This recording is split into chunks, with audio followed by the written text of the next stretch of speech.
कभी सोचा है कि किसी इंसान की पूरी जिंदगी सिर्फ सिर्फ इसलिए तबाह हो सकती है क्योंकि समाज ने कुछ कायदे कानून बना दिए हैं। एक ऐसी कहानी जहाँ एक लड़की के सपने, उसकी उम्मीदें, सब कुछ बस एक सामाजिक रस्म की भेंट चढ़ जाता है। बिल्कुल। आज हम मुंशी प्रेमचंद के पहले और शायद सबसे क्रांतिकारी सामाजिक उपन्यासों में से एक सेवा सदन की दुनिया में गहराई से उतर रहे हैं। और दिलचस्प बात यह है कि जब ये उपन्यास पहली बार उर्दू में आया था जी। तो इसका नाम सेवा सदन था ही नहीं। अच्छा। इसका नाम था बाजारे हुस्न, बाजारे हुस्न, यानी खूबसूरती का बाजार। ये नाम ही अपने आप में एक तमाचा है उस समाज के मुंह पर जिसकी हम आज बात करने वाले हैं। खूबसूरती का बाजार। वाकई ये नाम तो कहानी की पूरी आत्मा को पकड़ लेता है। और आज की हमारी इस बातचीत का मकसद भी यही है। हमारे पास जो स्रोत सामग्री है उसके जरिए हम इस कहानी की परतों को खोलेंगे। हम सुमन नाम की एक लड़की के अर्श से फर्श और फिर वापस अपने सम्मान के लिए लड़ने की कहानी को समझेंगे। ये जानने की कोशिश करेंगे कि प्रेमचंद एक सदी पहले समाज का जो एक्सरे कर रहे थे वो आज भी उतना ही सच है या नहीं। और ये समझना बहुत जरूरी है कि प्रेमचंद को यूं ही उपन्यास सम्राट नहीं कहा जाता। सही बात है। सोचिए, वो एक ऐसा दौर था जब हिंदी उर्दू साहित्य में ज्यादातर कहानियां या तो तिलिस्म की होती थीं या अय्यारी, जासूसी, राजा रानियों की। हाँ, मनोरंजन वाली कहानी। बिल्कुल। इस माहौल में प्रेमचंद ने कलम उठाई और हमारे आपके बीच के आम लोगों की कहानियां लिखनी शुरू कर दी। गरीबी, भ्रष्टाचार, जातिवाद, औरतों का शोषण, दहेज, ये वो सच्चाइयां थीं जिन्हें समाज, आप कह सकते हैं कि कालीन के नीचे छुपाना चाहता था। और प्रेमचंद ने उसे खींचकर सबके सामने रख दिया। एग्जैक्टली। और सेवा सदन इसी क्रांति की पहली बड़ी मशाल थी। 1918-19 में छपा ये उपन्यास सिर्फ एक कहानी नहीं था, ये एक तरह का घोषणा पत्र था। हाँ। इसने हिंदी साहित्य को सिर्फ मनोरंजन के दायरे से निकालकर समाज सुधार का एक बहुत ताकतवर औजार बना दिया। बिल्कुल। तो चलिए कहानी के केंद्र में चलते हैं और उसकी नायिका सुमन से मिलते हैं। स्रोत बताते हैं कि सुमन में कोई कमी नहीं है, वो खूबसूरत है, पढ़ी लिखी है, समझदार है, लेकिन उसकी एक ही गलती है कि वो एक गरीब पुलिस वाले की बेटी है। हाँ। और उस दौर के समाज में एक गरीब घर की लड़की होना, खास तौर पे अगर वो खूबसूरत और पढ़ी लिखी हो, तो ये एक गुण नहीं, बोझ बन जाता था। एक बोझ बन जाता था। क्योंकि उसकी शादी के लिए जरूरी था दहेज, जो उसके पिता के पास था नहीं। ये कहानी की पहली और सबसे बड़ी फांस है। यहीं से सुमन की तकदीर का वो दुखद अध्याय शुरू होता है। बिल्कुल। पिता दहेज नहीं दे पाते और नतीजा ये होता है कि सुमन की शादी एक अधेड़ उम्र के आदमी से कर दी जाती है। गजाधर नाम था उसका।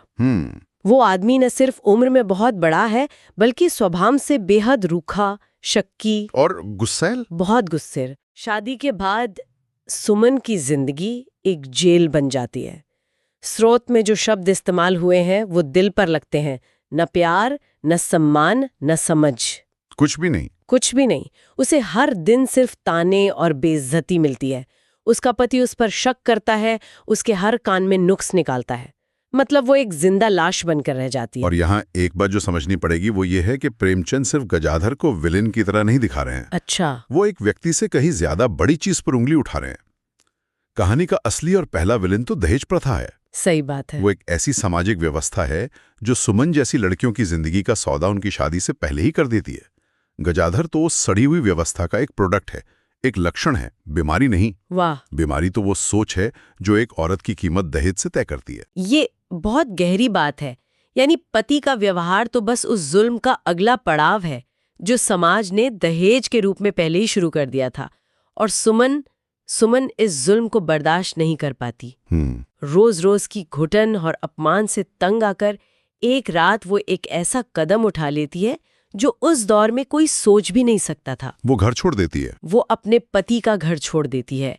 मुझे हमेशा लगता है कि ये कहानी का सबसे हिम्मत वाला कदम था। हिम्मत वाला तो था, लेकिन क्या ये सोचा समझा कदम था? प्रेमचंद यहाँ बहुत बारीकी से दिखाते हैं कि ये फैसला हिम्मत से ज्यादा हताशा और गुस्से में लिया गया था। अच्छा। सुमन ने ये तो सोच लिया कि वो इस जहन्नुम में नहीं रहेगी, लेकिन उसने ये नहीं सोचा कि इस जहन्नुम के बाहर की दुनिया उससे भी ज्यादा खतरनाक है। उससे भी ज्यादा खतरनाक है। और यहीं उसकी त्रासदी और गहरी हो जाती है।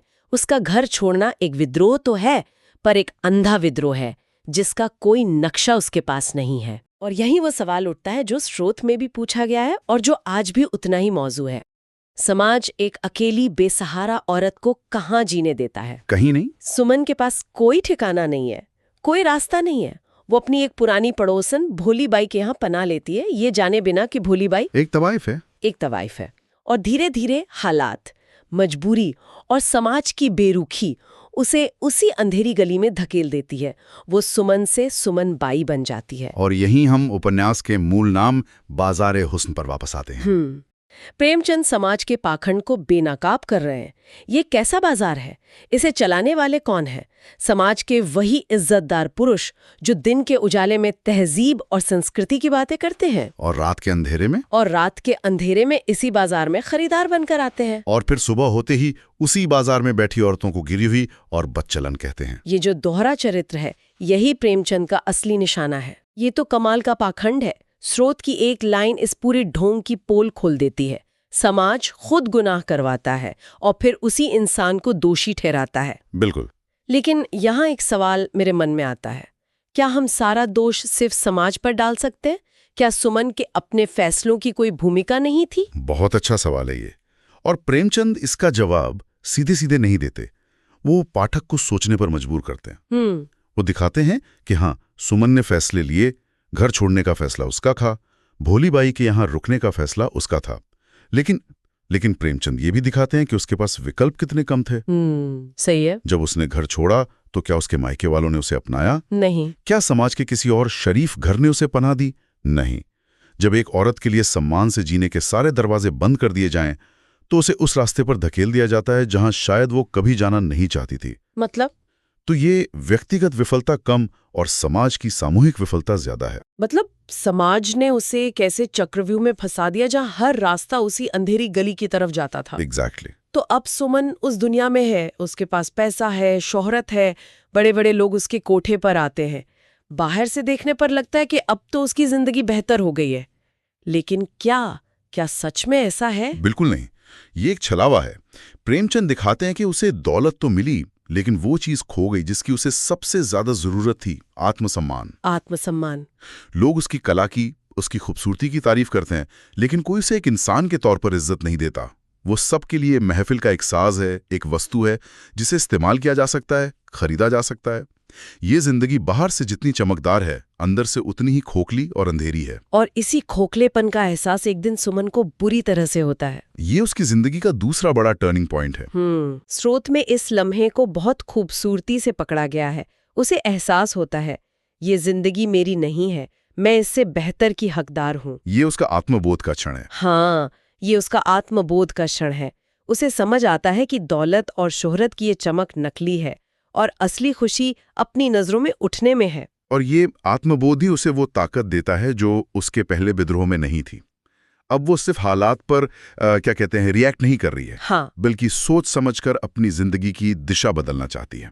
वो अब परिस्थितियों की शिकार बनकर नहीं रहना चाहती। वो अपनी कहानी का अंत खुद लिखना चाहती है। वाह! जब मैंने पहली बार ये उपन्यास पढ़ा था तो मुझे सुमन के घर छोड़ने के फैसले पर गुस्सा भी आया था और तरस भी। लेकिन सालों बाद जब दोबारा पढ़ा तो एहसास हुआ कि उसका असली साहस घर छोड़ने में नहीं, बल्कि उस दलदल से बाहर निकलने का फैसला करने में था। और वो एक बहुत बड़ा फैसला करती है। वो सब कुछ छोड़कर एक नई शुरुआत करती है। वो सेवा सदन नाम की एक संस्था से जुड़ती है। यहीं से उसकी असली लड़ाई शुरू होती है, अपनी खोई हुई पहचान और इज्जत को वापस पाने की लड़ाई। ये सेवा सदन क्या है? सेवा सदन उस दौर के हिसाब से एक बहुत ही प्रोग्रेसिव संस्था है। अच्छा। ये विधवाओं और तवाइफों जैसी बेसहारा औरतों के पुनर्वास के लिए बनाई गई एक आश्रम जैसी जगह है। यहाँ उन्हें पढ़ना लिखना और हुनर सिखाया जाता है ताकि वो सम्मान से अपनी जिंदगी जी सकें। सुमन का सेवा सदन जाना सिर्फ ठिकाना बदलना नहीं है, ये उसके पश्चाताप, सुधार और आत्मसम्मान की यात्रा का प्रतीक है। ये दिखाता है कि वो हार मानने वालों में से नहीं है। वो समाज के बनाए उस लेबल को फाड़ के फेंक देना चाहती है जो उस पर चिपका दिया गया है। सुमन की ये पूरी यात्रा समाज के मुंह पर कई सवाल फेंकती है, जैसे कि क्या गलती हमेशा सिर्फ औरत की होती है? सही सवाल है। वो पुरुष जो बाजारे हुस्न को आबाद रखते हैं, उन पर कोई उंगली क्यों नहीं उठाता? दहेज जैसी प्रथा सिर्फ एक लड़की को बर्बाद करती है या पूरे परिवार और समाज की नींव को खोखला कर देती है? और समाज सुधार क्या सिर्फ भाषणों और किताबों तक ही सीमित रहना चाहिए? इन्हीं सवालों के जरिए प्रेमचंद अपना मुख्य संदेश हम तक पहुंचाते हैं। उपन्यास का जो सेंट्रल आइडिया है वो यही है कि अगर सही मौका और मार्गदर्शन मिले तो हर इंसान बदल सकता है, सुधर सकता है। बिल्कुल। कोई भी जन्म से बुरा या गिरा हुआ नहीं होता, हालात उसे बनाते हैं। और सम्मान और शिक्षा वो दो सबसे बड़े औजार हैं जो किसी भी इंसान की जिंदगी बदल सकते हैं। सेवा सदन इसी विचार का एक जीता जागता प्रयोग है। सुमन की कहानी को देखते हुए ये उपन्यास जिन विषयों को छूता है वो आज एक सदी बाद भी खत्म नहीं हुए हैं। स्रोत में भी इन विषयों को साफ साफ बताया गया है। नारी शोषण जो आज भी नए नए रूपों में हमारे सामने आता है, दहेज प्रथा जिसका नाम शायद बदल गया हो लेकिन लेन देन का वो घिनौना खेल आज भी जारी है। बिल्कुल। और इसके साथ ही वेश्यावृत्ति की समस्या को एक व्यक्तिगत ऐप की तरह नहीं बल्कि एक सामाजिक समस्या की तरह देखने की जरूरत। हाँ। और सबसे जरूरी, आत्मसम्मान और पुनर्वास का महत्व। ये उपन्यास हमें सिखाता है कि किसी को भी उसकी एक गलती के लिए हमेशा के लिए खारिज नहीं किया जा सकता। हर इंसान को एक दूसरा मौका मिलना ही चाहिए। प्रेमचंद का जो मानवतावाद है वो इसी विचार में झलकता है। ये कहानी वाकई हमें अंदर तक झकझोर देती है। स्रोत में एक बहुत ही भावनात्मक निष्कर्ष दिया गया है जो मुझे लगता है इस पूरी बातचीत का सार है। गलत रास्ता चुनना हमेशा हमारी मर्जी नहीं होता, कभी कभी हालात मजबूर कर देते हैं, लेकिन वापस सही रास्ता चुनना ये हमारे हाथ में होता है। ये बहुत शक्तिशाली और उम्मीद जगाने वाला विचार है। सुमन ने दूसरा रास्ता चुना। हाँ, यह हमें बताता है कि हम अपने अतीत के कैदी नहीं हैं, हम अपने भविष्य के निर्माता बन सकते हैं। सुमन की कहानी इसी उम्मीद की कहानी है। ये उपन्यास वाकई टाइमलेस है। यह हमें सोचने पर मजबूर करता है कि समाज के नियम और उसकी सोच कैसे किसी व्यक्ति के जीवन की दिशा तय कर सकते हैं और कैसे एक व्यक्ति उस दिशा को बदलने की हिम्मत भी कर सकता है। बिल्कुल। और देखिए, सेवा सदन उपन्यास सुमन को सम्मान से जीने का एक रास्ता तो दिखाता है, लेकिन ये अपने पीछे एक बहुत बड़ा और शायद कुछ हद तक असुविधाजनक सवाल भी छोड़ जाता है। क्या सवाल? सवाल ये है कि क्या एक व्यक्ति का सुधर जाना उस पूरे समाज को बदल सकता है जिसने उसे उस रास्ते पर धकेला था। उपन्यास के अंत में सुमन को तो एक सम्मानजनक जीवन मिल जाता है, लेकिन क्या वो बाजारे हुस्न बंद हो जाता है? क्या उन इज्जतदार मर्दों की सोच बदल जाती है? इस उपन्यास के 100 साल से ज्यादा बीत जाने के बाद हम आज भी ये सवाल पूछ सकते हैं। क्या समाज के वो दोहरे मापदंड, वो पाखंड जिनसे सुमन को जूझना पड़ा था, आज सच में बदल गए हैं? ये एक ऐसा सवाल है जिसका जवाब हम सबको अपने अंदर और अपने आसपास खोजना होगा।